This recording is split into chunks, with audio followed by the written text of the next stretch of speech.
আমার ভাইরে, এই হলো ইসলাম। ইসলাম কখনো কাউকে আগে আক্রমণ করার নির্দেশ দেয় না। ইসলাম যতক্ষণ পর্যন্ত মুসলমানেরা ধৈর্য করার ক্ষমতা রেখেছে, ততক্ষণ পর্যন্ত তারা ধৈর্য ধরেছে এবং আল্লাহ রাব্বুল আলামিন ধৈর্যের সবরের নির্দেশ দিয়েছেন। ঠিক না ভাই? ঠিক। বদর দিবসে মুসলমানেরা যখন কোরআনের আয়াত নাজিল হলো, তারা এবার চিন্তায় পড়ে গেলেন, আমরা কাফিরদের সাথে কিভাবে যুদ্ধ করব। আল্লাহ রাব্বুল আলামিন আবার তাদেরকে, আমরা সংখ্যায় হলাম কম, মাত্র 313 জন, আর তারা হলো হাজারে হাজার।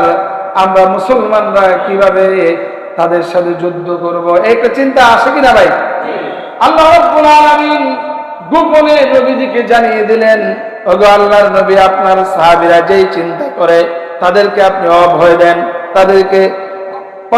তাদের পাওগুলোকে আপনি শক্ত রাখার চেষ্টা করেন, তারা যেন অবিচল থাকে ঈমান আমলের উপরে। যদি তারা অটল থাকে, অবিচল থাকে, আল্লাহ রাব্বুল আলামিন কাফেরদের অন্তরের মধ্যে এমন ভয়ের উদ্রেক করে দিবে, কাফেররা নিজেদের মধ্য থেকে দুর্বল হয়ে যাবে। শুধু তাই নয়, সূরা আল কামারের 45 নম্বর আয়াতে আল্লাহ রাব্বুল আলামিন বলেন, সাইয়ুহজামুল জামউ ওয়া ইউওয়াল্লুনা দুবুর।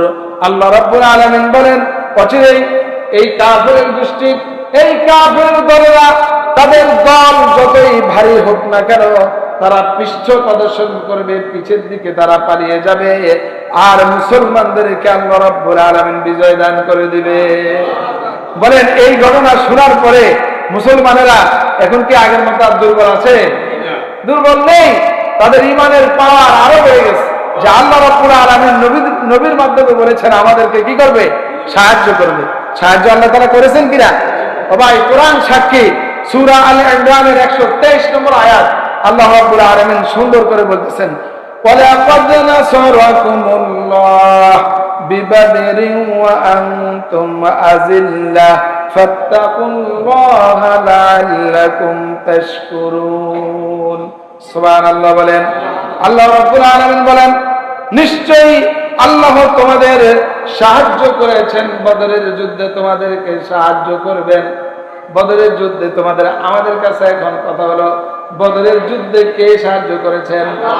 সেই আল্লাহ কি এখন জমিনের মধ্যে নাই? সেই আল্লাহ আমাদের খাওয়ান না? সেই আল্লাহ আমাদেরকে বাঁচিয়ে রাখেন নাই?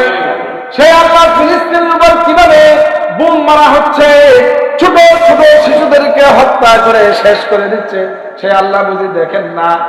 আমাদের প্রবলেম হচ্ছে আমাদের ঈমানটা তাজা নেই, আমাদের আমলটা তাজা নেই। আমরা নানা অন্যায় পাপাচারে লিপ্ত হয়ে যাওয়ার কারণে আজকে আমাদের দোয়াগুলো আল্লাহ রাব্বুল আলামিন পর্যন্ত পৌঁছায় না।